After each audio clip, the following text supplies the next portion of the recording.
Selamat pagi, salam sejahtera buat kita semua. Perkenalkan, nama saya Fidel Martin Luther. Saya dari kelas 11 IPA 1, absen 13. Di sini saya akan menjelaskan tentang memproduksi air laut menjadi air minum. Desalinasi adalah proses menghilangkan kadar garam berlebih dalam air untuk mendapatkan air yang dapat dikonsumsi.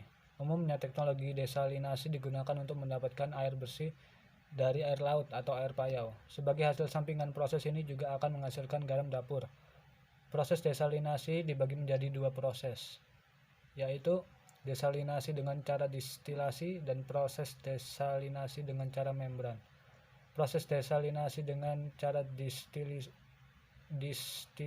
adalah pemisahan air tawar dengan cara mengubah fase air, sedangkan pada proses dengan membran yakni pemisahan air tawar dari air laut dengan cara pemberian tekanan dan menggunakan membran reverse osmosis atau dengan cara elektrodialisa.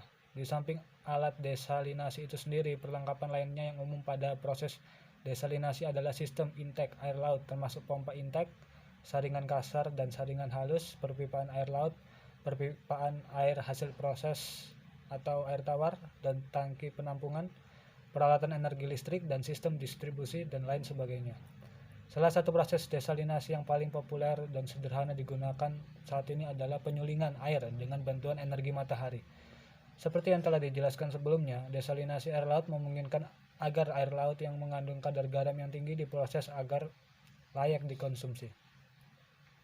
Oleh karena itu, teknologi ini merupakan solusi praktis bagi wilayah yang rentan terhadap krisis air. Saat ini ada dua jenis teknologi desalinasi air laut yang paling sering digunakan, yaitu yang pertama ada teknologi reverse osmosis yang digunakan pada 47,2% sistem desalinasi.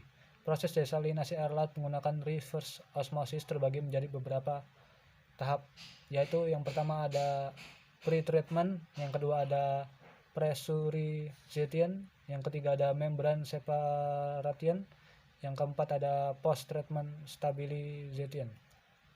Yang kedua ada teknologi multi-stage flash yang digunakan pada 36,5% sistem desalinasi.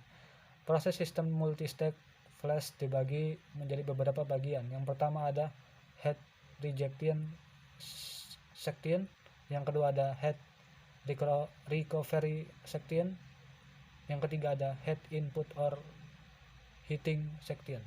Sekian dari saya, terima kasih.